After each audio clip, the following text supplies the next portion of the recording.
and then you can just jump right in explaining how it works. Okay. So, 1 second. We're good. Okay. Go ahead. all right. So my name is Vince, and I'm actually an event organizer for the Toronto Gaymers.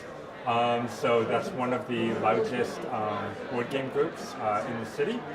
And so I'm going to just talk a little bit about the game CTOR and why I'm here today, which is to explore the game and also to be able to share this with the people who are in our audience that might potentially be interested in this. So there's a few unique features about the game, and really, when we're looking at the game, it opens up a new opportunity to rethink logic-oriented gaming and how we actually think about decision-making in a game setting. So there's actually significant potential there. So now, when we look at this board, I mean, we can see that it's colorful, we can see a lot of different things, but what is actually special about this board? So you can see that it's numbered 1 through 100, but there's actually 44 squares on the board that are also not on the board. So these little tiles, this is the active way of how you place the game, will at different points in time be placed on different squares.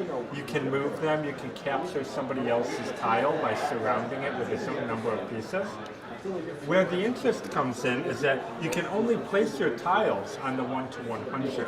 To get some tiles on the outside of the board, you actually have to slide them into that position. So this adds a new element to the game. It almost makes it very dimensional. And when sliding one tile outside of the board, this can often have a situation where you'll be sliding another tile that wasn't on the inside of the board, you'll be sliding it from the outside to the inside. So why is this somehow special? It kind of opens up a new level of decision making. The next thing I wanted to say about decision making as far as why this is important. In this world, we're kind of taught that we should make our decisions based on science and logic. Friends, let me announce we have a blogger contest. This contest involves you taking a picture at our event and posting that picture on the internet, on your social media. Whoever gets the most likes will win a prize. Please don't forget, post your pictures on the internet. Pictures who gets the most likes will get a special prize. Because test begins.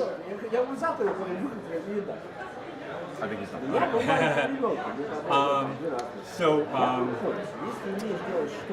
One of the special things about this game is that we're taught to believe that logic-based decision-making is the only form of decision-making that is important or that we should actually learn to develop and grow.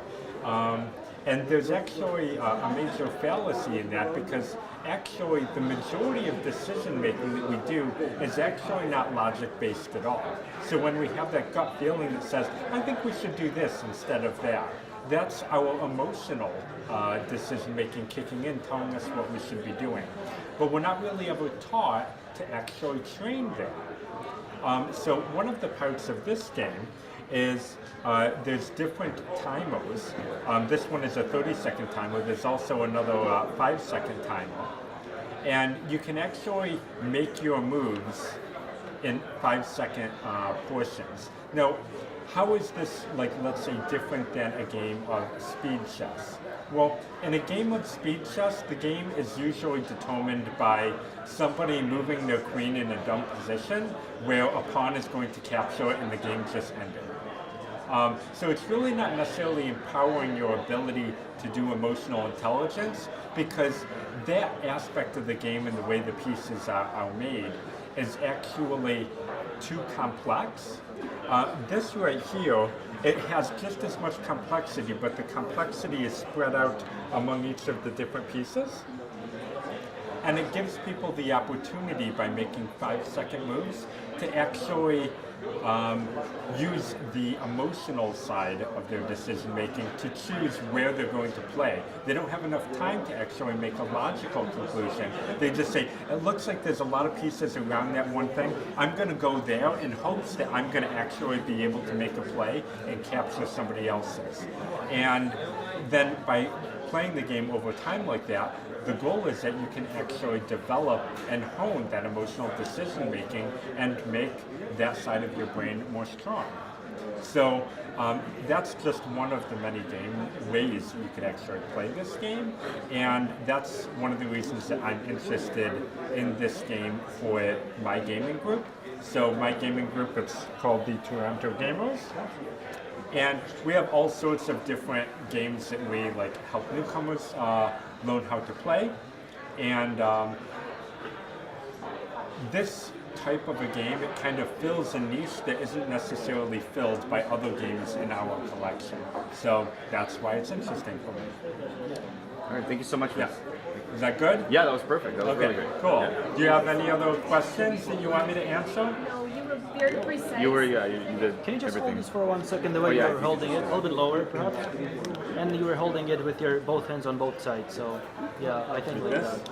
And it pretends that you're like saying something to me. So Just like blah blah towards blah me. blah. Yeah, just like look towards me. Blue banana. Yeah, blue banana.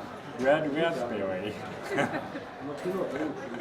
There's actually a thing that says that if you're going to sneeze, if you say blue banana, blue banana, blue banana, then you'll actually not sneeze. Really? Yeah. gonna I don't try know. that Maybe next there's Can you something. lift up the timer one more time, the timer itself? Maybe there's something of the muscles required to say the letter B or something like that. Maybe that actually is like a sneeze diffusing muscle. You know. funny. I don't know.